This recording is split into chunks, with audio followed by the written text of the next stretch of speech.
Welcome to lecture number 10 of vectors. तो आज के इस वीडियो में हमारा टॉपिक है scalar product, properties of scalar product and geometrical meaning of scalar product. और स्केलर प्रोडक्ट को हम लोग डॉट प्रोडक्ट भी बोलते हैं, क्यों बोलते हैं वो सब चीज़ें हम लोग आज की इस वीडियो में देखने वाले हैं। तो जो बेसिकली हमारा टॉपिक है वो स्टार्ट होता है अलजेब्रा ऑफ वेक्टर से। तो अलजेब्रा ऑफ वेक्टर में हम लोगों ने देखा हुआ है एडिशन सब्ट्रैक्शन, मतलब दो वेक्टर अगर हमारे पास में तो किस तरह से उनको ऐड करते हैं और सब्ट्रैक्ट करते हैं। सो आज का हमारा टॉपिक है मल्टीप्लीकेशन ऑफ टू वेक्टर्स। तो बेसिकली वेक्टर्स को हम लोग तीन तरीके से मल्टीप्लाई करते हैं। किसी भी स्केलर से जब किसी वेक्टर को मल्टीप्लाई करते हैं, एक तरीके का मल्टीप्लीकेशन ये हो गया हमारे पास में। उसके बाद दूसरा हमारे पास में वेक्टर मल्टीप्लाइड बाय वेक्टर, ठीक, दूसरा मल्टीप्लीकेशन ये हो गया। तीसरा अगेन हमारे पास में वेक्टर मल्टीप्लाई बाय वेक्टर। तो पहला तो आपको समझ में आ गया कि किसी स्केलर से किसी वेक्टर को मल्टीप्लाई करेंगे तो क्या होगा। फॉर एग्जांपल हमारे पास में एक वेक्टर ए बार है और हमने इसको 2 से मल्टीप्लाई किया, और ए बार को हमने कंपोनेंट वाइज लिखा हुआ है 2i plus 3j plus 4k cap. सो 2 से आप इसको बहुत आसानी के साथ मल्टीप्लाई कर सकते हैं। 2 इंटू 2 हो जाएगा 4i, 2 इंटू 3 हो जाएगा 6j एंड 2 इंटू 4 हो जाएगा हमारे पास में 8k कैप। ठीक है, तो ये स्केलर मल्टीप्लीकेशन ऑफ वेक्टर हो गया। अब दूसरा हमारे पास में वेक्टर मल्टीप्लाइड बाय वेक्टर। तो जब दो वेक्टर को हम लोग मल्टीप्लाई करेंगे और उसका आंसर एक स्केलर आएगा, तब इस मल्टीप्लीकेशन को हम लोग बोलते हैं स्केलर मल्टीप्लीकेशन और स्केलर प्रोडक्ट। तब इस मल्टीप्लीकेशन को हम लोग बोलते हैं स्केलर प्रोडक्ट। स्केलर मतलब आपको समझ में आ गया, क्योंकि आंसर यहाँ पे स्केलर आ रहा है, और प्रोडक्ट का मतलब होता है मल्टीप्लीकेशन। फिर अगर हम लोग वेक्टर को वेक्टर से मल्टीप्लाई करते हैं और हमारे पास में जो रिजल्ट है वो आता है एक वेक्टर, तब ऐसे टाइप के मल्टीप्लीकेशन को हम लोग बोलते हैं वेक्टर प्रोडक्ट। ठीक है, तो टोटल हमें तीन तरीके का मल्टीप्लीकेशन हमारे पास में है। एक वेक्टर का मल्टीप्लीकेशन किसी स्केलर के साथ में, वेक्टर का वेक्टर से मल्टीप्लीकेशन, वेक्टर का वेक्टर से अगेन मल्टीप्लीकेशन। लेकिन जब वेक्टर का वेक्टर से मल्टीप्लीकेशन करेंगे और स्केलर नंबर मिलेगा तब उसको हम लोग बोलते हैं स्केलर प्रोडक्ट। और जब वेक्टर को वेक्टर से मल्टीप्लाई करने के बाद एक नया वेक्टर मिलता है तब उसको हम लोग बोलते हैं वेक्टर प्रोडक्ट। तो आज के इस वीडियो में हम लोगों को पढ़ना है स्केलर प्रोडक्ट। अब ये स्केलर प्रोडक्ट नाम क्यों पड़ा या फिर डॉट प्रोडक्ट क्यों पड़ा वो सब हम लोग देखने वाले हैं। तो चलिए स्टार्ट करते हैं हमारा टॉपिक और देखते हैं स्केलर प्रोडक्ट क्या होता है।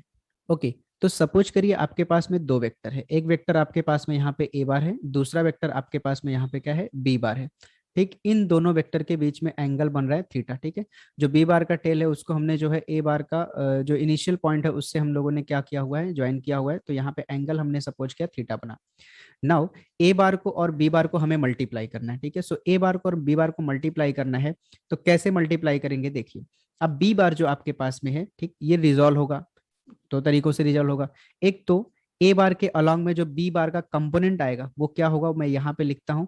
बी ए बार के अलॉन्ग में जो बी बार का कंपोनेंट होगा वो होगा magnitude of B bar into cos theta. और जो ए बार को परपेंडिकुलर कंपोनेंट रहेगा, ठीक है, बी बार का जो ए बार को परपेंडिकुलर में कंपोनेंट रहेगा वो होगा हमारे पास में mod b bar into sine theta. ठीक, तो जब दो वेक्टर का मल्टीप्लीकेशन एक ही डायरेक्शन में होता है तब उसको हम लोग बोलते हैं स्केलर प्रोडक्ट। और जब हमारे पास में ए बार का मल्टीप्लीकेशन बी बार के साथ में होगा लेकिन दोनों का डायरेक्शन अलग रहेगा या परपेंडिकुलर आप बोल सकते हैं, तब उस केस में जो प्रोडक्ट होगा उसको हम लोग बोलेंगे वेक्टर प्रोडक्ट। ठीक है, एग्जाम्पल के तौर पे अगर मैं आपको बोलूं, तो जब आपके पास में कोई भी ऑब्जेक्ट यहाँ पे रखा हुआ है और आप यहाँ से फोर्स अप्लाई करेंगे, ठीक है, तो ये फॉरवर्ड डायरेक्शन में जाएगी। ठीक है, तो इस केस में जो भी आपके पास में वर्क डन होगा वो इस कलर प्रोडक्ट से आएगा। लेकिन आपके पास में सब बॉटल है और बॉटल को आप क्या कर रहे हैं, अब यहाँ पे मैं बॉटल बना नहीं सकता हूँ। ठीक है, बॉटल का कैप ना आप क्या कर रहे हैं, उसको ओपन कर रहे हैं। ठीक, तो आप क्या करेंगे, एंटी क्लॉकवाइज में आप उसको घुमाएंगे। ठीक है, एंटी क्लॉकवाइज में आप उसको क्या करेंगे, घुमाएंगे, और बॉटल का कैप जो होगा वो ऊपर के डायरेक्शन में आएगा। ठीक है, तो फोर्स आपका इस डायरेक्शन में है और जो आपके पास में बॉटल का कैप है वो ऊपर के डायरेक्शन में जा रहा है। तो इस केस में जब भी हम वर्क डन फाइंड आउट करेंगे तो हम क्या कौन सा प्रोडक्ट यूज करेंगे, हम लोग यूज करेंगे क्रॉस प्रोडक्ट। ये सब फिजिक्स की बातें हैं, तो यहाँ पे थोड़ा सा मैं एक्सप्लेन करने के लिए आपको यूज बता रहा हूँ ताकि आपको अच्छे से समझ में आए तो स्केलर प्रोडक्ट और जो है क्रॉस प्रोडक्ट एक्चुअली में क्या होता है। ठीक है, सो मुझे उम्मीद है ये जो भी पढ़ाया मैंने आपको वो समझा होगा कि स्केलर प्रोडक्ट मतलब क्या और क्रॉस प्रोडक्ट मतलब क्या। तो जब भी आप यहाँ पे क्रॉस प्रोडक्ट करते हैं तब आपके पास में जो रिजल्ट मिलता है वो क्या होता है, एक नया क्वांटिटी होता है, वेक्टर होता है। और यहाँ पे एक चीज मैं आपको और बताते चलूं, जब भी आप दो वेक्टर को मल्टीप्लाई करें और उनका मल्टीप्लीकेशन, ठीक है, दोनों वेक्टर एक ही प्लेन में है, ठीक है, तो वहां पे स्केलर प्रोडक्ट होता है। और जब दो वेक्टर को आप मल्टीप्लाई कर रहे हैं, मल्टीप्लाई करने के बाद जो थर्ड वेक्टर है वो किसी तीसरे प्लेन में जाता है। जैसे मैंने यहाँ पे बॉटल का एग्जांपल दिया, ठीक है। आप स्क्रू जो होता है ना, जो आप किसी चीज को टाइट करने के लिए यूज करते हैं, आप उसको देख सकते हैं। जब आप उस पर फोर्स अप्लाई करते हैं, एक्चुअली फोर्स नहीं बोला, फिजिक्स के लैंग्वेज में उसको टॉर्क बोला जाता है। जब चीजें रोटेट होती है ना, टॉर्क बोला जाता है। तो क्या होगा, आप जब उसको टाइट करेंगे, स्क्रू को टाइट करेंगे, तो वो क्या होगा, क्लॉकवाइज डायरेक्शन में वो डाउनवर्ड डायरेक्शन में जाएगा, ठीक है। डायरेक्शन किसी तीसरे प्लेन में जा रहा है ना। आप फोर्स किधर और लगा रहे हो और वो किसी तीसरे प्लेन में जा रहे हो, तो यहाँ पे जो प्रोडक्ट होगा वो क्या होगा, वेक्टर प्रोडक्ट होगा, ठीक है। तो अभी हम लोग देखेंगे स्केलर प्रोडक्ट की डेफिनेशन, ठीक है। अभी बहुत सारा हमने समझ लिया, अब स्केलर प्रोडक्ट की डेफिनेशन देखते हैं। सो देखिए हमारे पास में यहाँ पे स्केलर प्रोडक्ट का डेफिनेशन लिखा हुआ है, जिसको हम लोग डॉट प्रोडक्ट भी बोलते हैं। So the scalar product of two non-zero vectors a bar and b bar is denoted and defined as a bar dot b bar equals to mod a bar mod b bar cos theta. Actually ये magnitude of a bar magnitude of b bar into cos theta है, where theta is the angle between a bar and b bar. तो अभी अभी मैंने यहाँ पे diagram बनाया था, ठीक है। यहाँ पे ए बार था, इधर बी बार था, ठीक। और बी बार का ए बार के अलॉन्ग में कंपोनेंट क्या था हमारे पास में, magnitude of B bar into cos theta, ठीक। सो जब भी अब तो क्या हो गया, ए बार और magnitude of B bar into cos theta एक ही डायरेक्शन में आ गए, तो इनको जब मल्टीप्लाई करेंगे, सो जो हमारा प्रोडक्ट बनेगा वो क्या रहेगा, स्केलर प्रोडक्ट या फिर डॉट प्रोडक्ट रहेगा। तो इसको डिनोट करने के लिए हमने एक डॉट का यूज किया, इसलिए इसको डॉट प्रोडक्ट बोला जाता है, ठीक है। यही रीजन है डॉट प्रोडक्ट बोलने का, बाकी और कुछ रीजन नहीं है, ठीक है। तो जब ए बार और ये mod of B bar into cos theta दोनों क्या एक ही प्लेन में हो गए, एक ही डायरेक्शन में हो गए, सो इनका जो मल्टीप्लीकेशन रहेगा वो स्केलर होगा, और इसको हमने डिनोट किया A bar dot B bar से। तो डेफिनेशन हमारे पास में स्केलर प्रोडक्ट की निकल के आई, A bar dot B bar equals to magnitude of A bar into magnitude of B bar into cos theta, where theta is the angle between A bar and B bar. Diagram यहाँ पे मैंने draw करके रखा हुआ है, ठीक है। एक एग्जाम्पल देखते हैं हम लोग। तो सपोज हमारे पास में ये जो वेक्टर ए बार है इसका मैग्नीट्यूड हमें दिया हुआ है 2, और बी बार जो है इसका मैग्नीट्यूड हमें दिया हुआ है 5, और एंगल थीटा हमारे पास में है 60 डिग्री, ठीक है। सो हमें फाइंड आउट करना है A bar dot B bar. So A bar dot B bar equals to magnitude of A bar into magnitude of B bar into cos theta. So magnitude of A bar का मतलब हमारे पास में 2 है, into cos theta B bar का हमारे पास में मैग्नीट्यूड कितना है, 5 है। और फिर उसके बाद में कॉस ऑफ थीटा, थीटा का मतलब यहाँ पे 60 डिग्री, सो 2 इंटू 5 हमारे पास में 10 हो जाएगा, और कॉस 60 डिग्री हमारे पास में होता है 1/2, ठीक है। हाफ एंड 2 से 10 कैंसिल, सो आपके पास में आ गया 5। सो A bar dot B bar कितना है आपके पास में, 5 हो गया, ठीक है। अभी हम लोग देखेंगे कुछ रिमार्क्स जो कि इस डेफिनेशन के ऊपर बेस्ड हैं। तो पहला रिमार्क आपके पास में रहेगा, A bar dot B bar is a scalar quantity, that's obvious, इसके लिए कुछ भी एक्सप्लेनेशन की जरूरत नहीं है। सेकंड आपके पास में है, if either a bar equals to 0 or b bar equals to 0, then theta is not defined as 0 bar has no direction, ठीक है। then we define a bar dot b bar equals to 0 bar। so किसी भी case में अगर आपका a बार 0 हो गया या b बार 0 हो गया, तो उस केस में हमारा a bar dot b bar directly हम लोग क्या डिफाइन करेंगे, 0 डिफाइन करेंगे। उसके बाद में हमारे पास में है third remark, if theta equals to 0, ठीक है। मतलब a बार और b बार के डायरेक्ट ए बार और बी बार के बीच में कोई भी हमारे पास में एंगल नहीं बन रहा है, 0 बन रहा है, ठीक है। मतलब ए बार का और बी बार का दोनों का डायरेक्शन सेम है, then a bar dot B bar equals to mod a magnitude of A bar magnitude of B bar into cos of 0। But cos 0 हमारे पास में कितना होता है, 1। So this is equal to magnitude of A bar into magnitude of B bar. अभी हम लोग जब ज्योमेट्रिकल मीनिंग पढ़ेंगे तब और अच्छे से आपको ये चीजें समझ में आने वाली हैं। So A bar dot B bar equals to क्या होगा, magnitude of A bar magnitude of B bar, कब, जब थीटा आपके पास में क्या होगा, 0 होगा। फिर उसके बाद में इफ थीटा इक्वल्स टू π/2, ठीक, मतलब यहाँ पे ए बार है और जो बी बार है वो इसके परपेंडिकुलर में है, ठीक। सो ए बार इधर है, बी बार इधर है, अब बी बार रिजॉल्व होगा ही नहीं क्योंकि ऑलरेडी वो परपेंडिकुलर है, ठीक है। सो A bar dot B bar हमारे पास में क्या हो जाएगा, magnitude of A bar magnitude of B bar into cos of π/2। So cos π/2 होता है 0, सो A bar dot B bar हमारे पास में क्या हो जाएगा, 0 हो जाएगा, ठीक। सो यहाँ पे आपके पास में 4 रिमार्क हो गया, और एक फिफ्थ रिमार्क आपको दिया हुआ है यहाँ पे, if theta equals to pi, then a bar dot B bar equals to magnitude of A bar magnitude of B bar into cos pi. तो जब थीटा आपके पास में पाई हो जाएगा तो इस साइड में आपका ए बार रहेगा और लेफ्ट साइड में आपका क्या हो जाएगा, बी बार, क्योंकि दोनों के बीच में एंगल कितना बन रहा है, पाई बन रहा है, यानी कि 180 डिग्री। सो कॉस पाई आपके पास में कितना होता है, -1, सो माइनस आगे आ जाएगा, so minus times of magnitude of A bar into magnitude of B bar. So definition आपको याद करके रखना है कि स्केलर प्रोडक्ट का डेफिनेशन क्या है, A bar dot B bar equals to magnitude of A bar magnitude of B bar into cos theta. Scalar product क्यों बोलते हैं, क्योंकि मैं ए बार, ये जो मैग्नीट्यूड ऑफ ए बार है ये भी नंबर है, बी बार भी नंबर है और कॉस थीटा भी एक नंबर है, तीनों का मल्टीप्लीकेशन भी क्या होगा, एक नंबर होगा। डॉट प्रोडक्ट क्यों बोलते हैं, क्योंकि बीच में क्या आता है हमारे पास में, डॉट। तो अभी हम लोग देखेंगे geometrical meaning of scalar product और डॉट प्रोडक्ट। तो सपोज करेंगे यहाँ पे हमारे पास में दो वेक्टर हैं, एक वेक्टर है ए बार एंड बी बार और दोनों के बीच में हमारे पास एंगल थीटा है। वेक्टर ए बार को हमने रिप्रेजेंट किया हुआ है ओ ए से, ठीक है, जिसको हमने ओ ए बार लिखा है, और वेक्टर बी बार को हमने रिप्रेजेंट किया हुआ है ओ बी बार से, ठीक। फिर उसके बाद हम लोग क्या करेंगे, बी से एक परपेंडिकुलर ड्रॉ करेंगे ओ ए के ऊपर, जिसको हमने नाम दिया बी एम, ठीक है, परपेंडिकुलर को नाम दिया बी एम, और फुट ऑफ द परपेंडिकुलर हमारे पास में क्या है, एम। सो हमको एक ट्रायंगल मिलेगा, right angle triangle, therefore triangle OBM is a right angle triangle. So अगर ये राइट एंगल ट्रायंगल है तो इसमें हम लोग ट्रिग्नोमेट्री वगैरह अप्लाई कर सकते हैं। तो हमने अप्लाई कर दिया cos theta, therefore cos theta equals to हमारे पास में क्या हो गया, OM upon OB। cos theta का फंडामेंटल डेफिनेशन क्या है आपके पास में, एडजेसेंट अपॉन हाइपोटेनस। तो थीटा का एडजेसेंट क्या आपके पास में OM, और हाइपोटेनस आपके पास में क्या है OB। So cos theta equals to हो गया OM upon OB। So this implies that OB को हम लोग इधर लेफ्ट साइड में मल्टीप्लाई करेंगे। So OB into cos theta equals to आपके पास में क्या हो गया, ओ एम। मतलब इसको हम लोग इस तरीके से भी लिख सकते हैं, O M is equal to OB into cos theta. But OB क्या है, OB is the magnitude of vector B bar, जिसको हमने कोई वेक्टर वगैरह नहीं दिया, ओ एम को भी नहीं दिया है, ओबी को भी नहीं दिया, मतलब ये क्या है, ये लेंथ है। So OB is the length of vector B bar, that is magnitude of B bar. तो ओबी के जगह पे हमने लिख दिया magnitude of B bar into cos theta, और इसको बना लिया equation number 1। Now A bar dot B bar consider करते हैं, डेफिनेशन क्या है, magnitude of A bar magnitude of B bar into cos theta.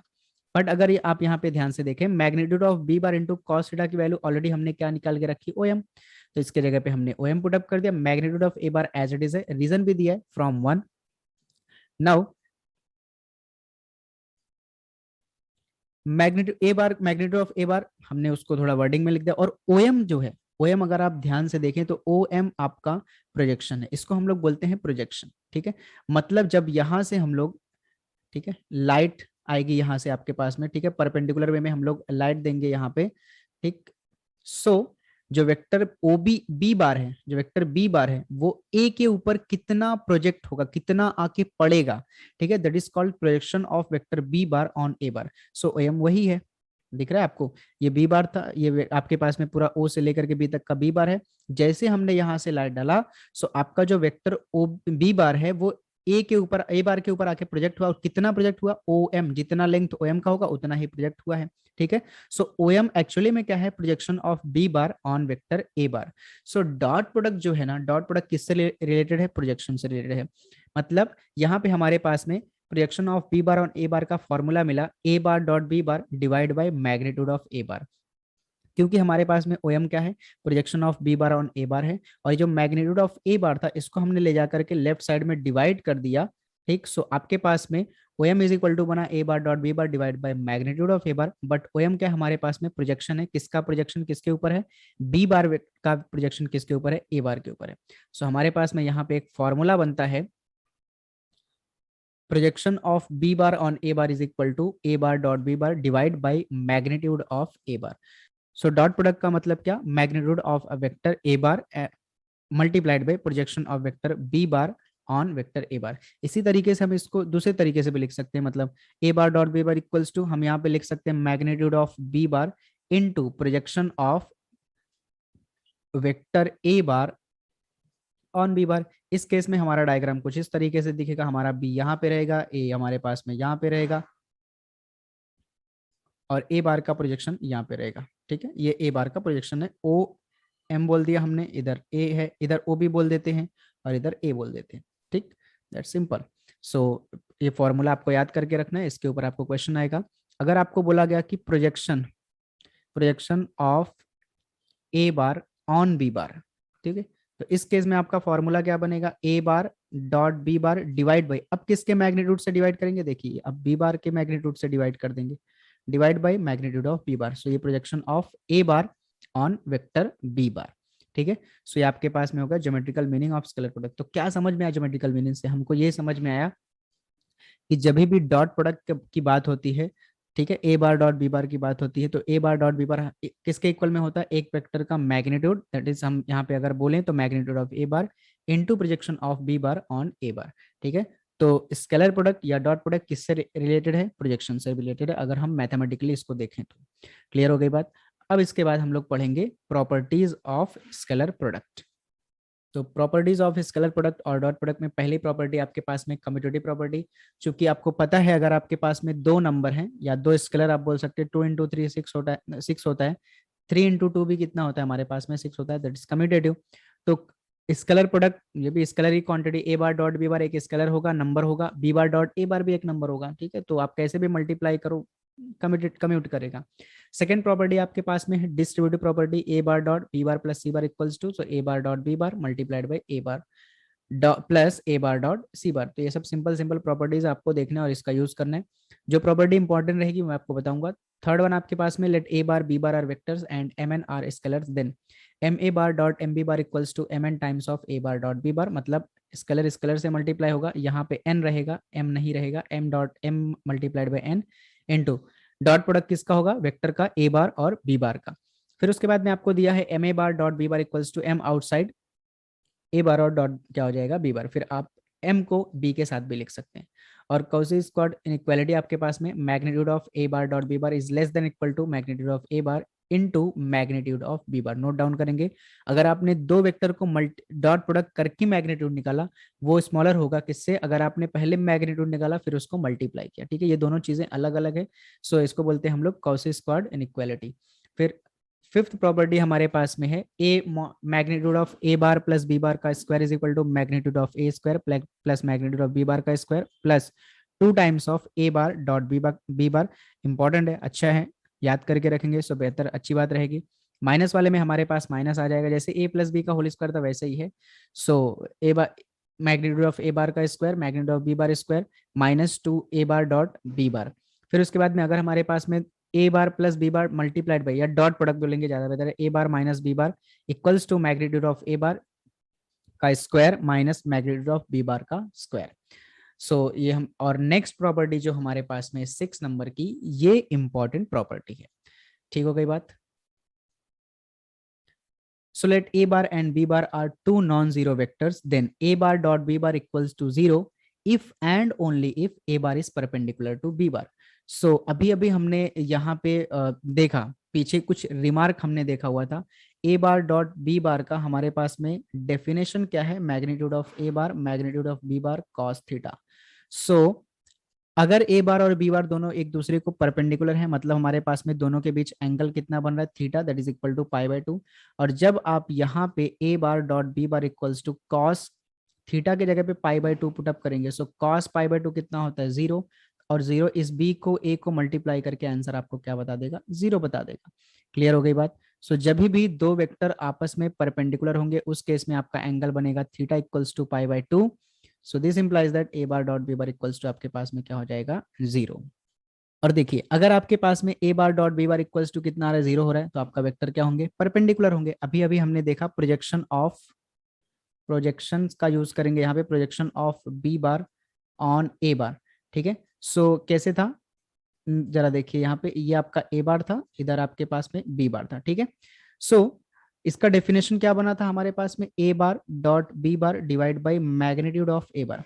So अगर आपके पास में A bar dot B bar 0 हो गया तो 0 upon magnitude of A bar पूरा क्या हो जाएगा 0। तो projection of B bar on A bar 0 कब होगा, ये तभी पॉसिबल है जब हमारा वेक्टर बी बार किसको परपेंडिकुलर होगा, ए बार को। तब आप यहाँ से कितनी भी लाइट डालिए, ठीक है, उसका कुछ शेडो बनेगा ही नहीं, है ना, शेडो नहीं बनेगा तो प्रोजेक्शन नहीं हो रहा है, इसका मतलब प्रोजेक्शन कितना है 0 है। ठीक है, इसका मतलब वेक्टर ए बार और बी बार क्या है, परपेंडिकुलर है। बड़ी कॉमन सी चीज है।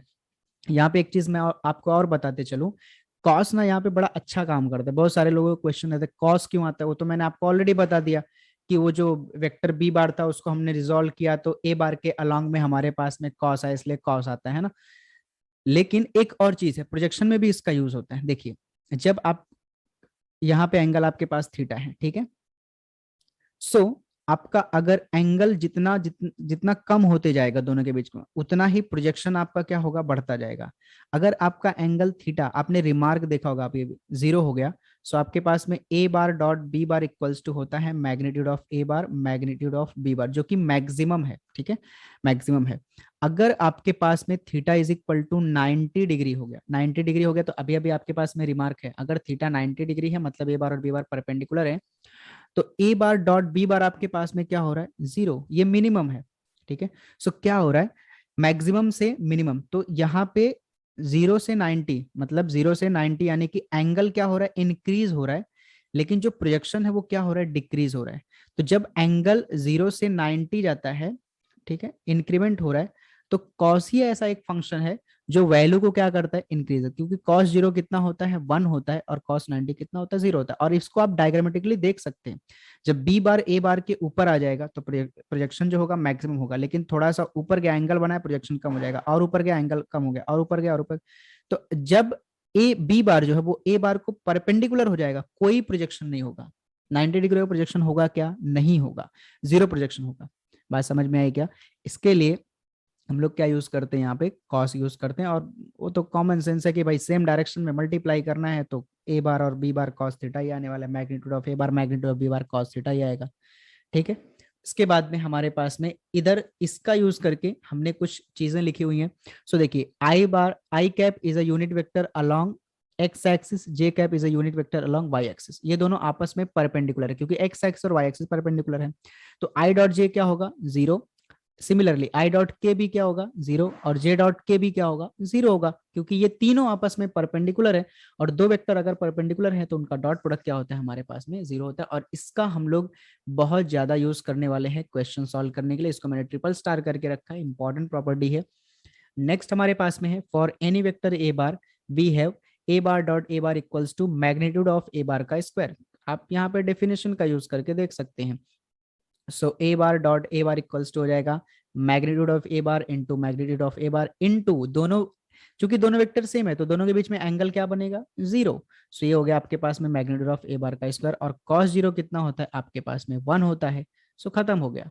सो A bar dot A bar is equal to magnitude of A bar का स्क्वायर। अब इसका यूज करके हम लोग आई जे के फॉर्म में लिखेंगे। So I dot I is equal to हो जाएगा मैग्नीट्यूड ऑफ आई का square, but I is a unit vector along X axis, therefore इसका मैग्नीट्यूड कितना हो जाएगा हमारे पास में 1।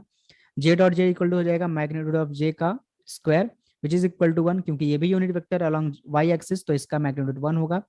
के भी हमारे पास में के कैप जो होगा वो भी यूनिट वेक्टर है अलॉन्ग जेड एक्सिस, तो इसका भी मैग्नीट्यूड हमारे पास में कितना होगा। सो I dot I 1, J dot जे 1, और के डॉट के 1, ठीक है। तो ये हमारे पास में इन दोनों का यूज जो है अभी हम लोग करने वाले एक और टॉपिक पढ़ने के लिए, ठीक है। सो अभी तक जो हमने पढ़ा स्केलर प्रोडक्ट, जो भी अभी तक हमने पढ़ा, ये हमने अगर दोनों के बीच में एंगल थीटा दिया हुआ है तब हम इस तरीके से फाइंड आउट करेंगे। अगर थीटा नहीं दिया हुआ है तो उसके लिए हमारे पास में एक और टॉपिक है, scalar product in terms of components, ठीक है। मतलब हमारे पास में एक वेक्टर है A bar equals to A one I plus A two J plus A three K cap, and B bar equals to B one I plus B two J plus B three K cap. Then इसका dot product हमने यहाँ पे define किया, A bar dot B bar equals to A one I plus A two J plus A three K cap, B one I plus B two J plus B three K cap.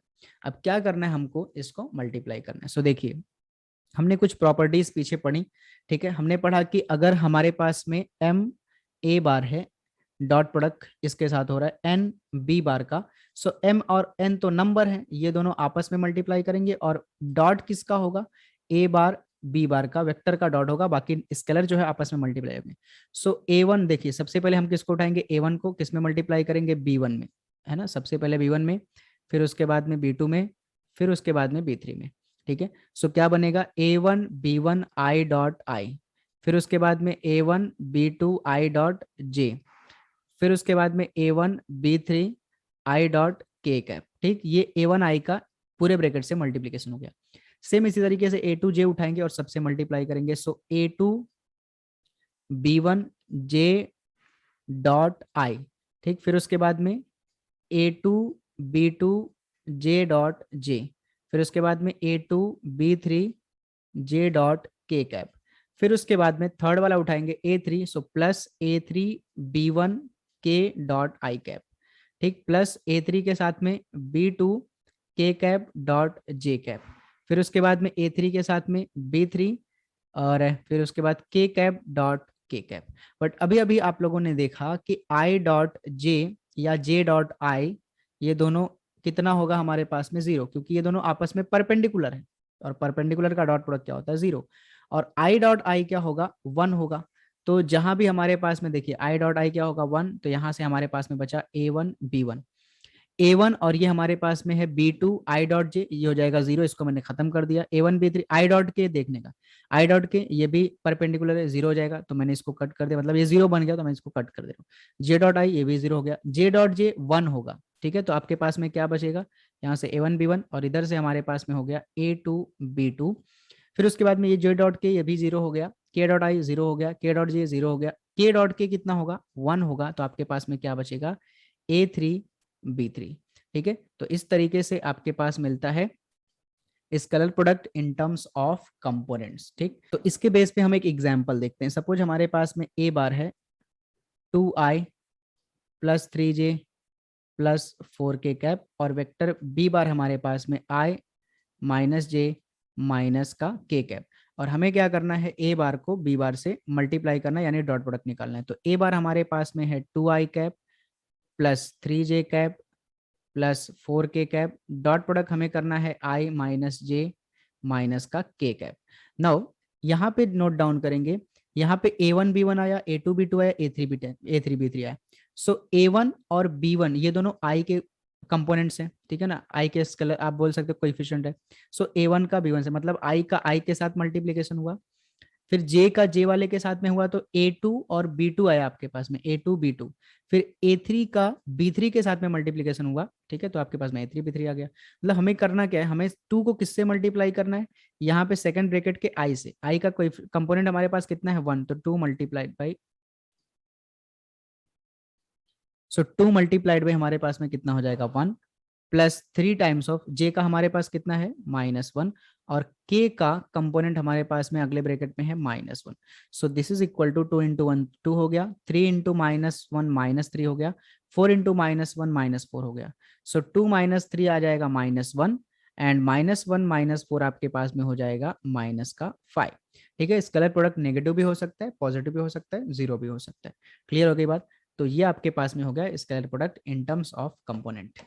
तो यहाँ पे आज का हमारा topic खत्म होता है। तो एक बार हम लोग फिर से रिवाइज कर लेते हैं, हम लोगों ने क्या क्या पढ़ा। हम लोगों ने डेफिनेशन पढ़ा स्केलर प्रोडक्ट का या डॉट प्रोडक्ट का। तो अगर हमारे पास में दो वेक्टर है A bar dot B bar, तो यहाँ पे हमारे पास में डेफिनेशन बनता है magnitude of A bar into magnitude of B bar cos theta. फिर उसके बाद में हमने प्रोजेक्शन पढ़ा, projection of vector B bar on ए बार।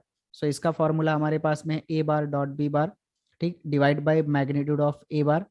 फिर उसके बाद हम लोगों ने पढ़ा प्रॉपर्टीज। प्रॉपर्टीज में दो प्रॉपर्टी हमारे को बहुत इंपॉर्टेंट है, A bar dot B bar equals to, अगर 0 होता है इसका मतलब वेक्टर ए बार और बी बार आपस में क्या है, परपेंडिकुलर है, या ये if and only if condition है। ए बार और बी बार अगर परपेंडिकुलर हैं तो A bar dot B bar 0 होगा, और अगर A bar dot B bar 0 हो रहा है तो दोनों वेक्टर आपस में क्या रहेंगे, परपेंडिकुलर होंगे। फिर उसके बाद हम लोगों ने इंपॉर्टेंट चीज क्या पढ़ी कि आई डॉट जे क्या होता है हमारे पास में 0 होता है, जे डॉट के क्या होता है 0 होता है, और आई डॉट के भी क्या होता है 0 होता है। आई का आई के साथ में मल्टीप्लीकेशन कितना होता है 1, आई का आई के साथ में डॉट प्रोडक्ट कितना होता है 1, जे का जे के साथ में डॉट प्रोडक्ट कितना होता है 1 होता है, और के का के साथ में डॉट प्रोडक्ट कितना होता है आपके पास में, ये भी 1 होगा। फिर उसके बाद हमने देखा कि अगर हमारे पास दो वेक्टर कंपोनेंट फॉर्म में लिखे हुए हैं तो उनका किस तरीके से हम लोग डॉट प्रोडक्ट या फिर स्केलर प्रोडक्ट फाइंड आउट करेंगे।